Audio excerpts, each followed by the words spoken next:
उपाध्यक्ष महोदय, वित्त मंत्री को देश की आर्थिक स्थिति और निर्धनता के संबंध में जितनी जानकारी प्राप्त होती है उतनी किसी अन्य मंत्री को संभव नहीं होती।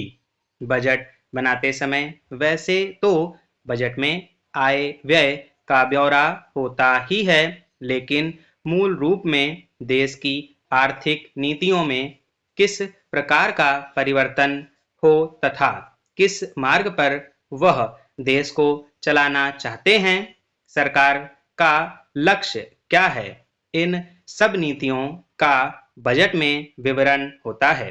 हमारे वित्त मंत्री चाहे जिस पद पर भी रहे हों, चाहे वे मुख्यमंत्री रहे हों या केंद्रीय सरकार में रहे हों, उन्होंने शानदार काम किया। जिस समय उन्होंने बजट प्रस्तुत किया उस समय देश को और विशेष रूप से गरीबों को उनसे बहुत सी आशाएं थीं। देश में लगभग 6 लाख गांव हैं, उनमें जो बेरोजगारी है, गरीबी है, उसके संबंध में देश की जनता को उनसे बड़ी आशाएं थीं और जनता देखना चाहती थी कि इस अवसर पर सरकारी नीतियों के द्वारा देश को वे क्या मार्गदर्शन देना चाहते हैं। इस दृष्टि से 3 महत्वपूर्ण बातें इस समय देश के सामने थीं। देश का आर्थिक विकास तेजी से हो, अधिक लोगों को काम मिल सके और मूल्यों में स्थिरता आए। जहां तक इन 3 उद्देश्यों का संबंध है, हमने देखा कि उस ओर कुछ प्रयत्न हुए हैं।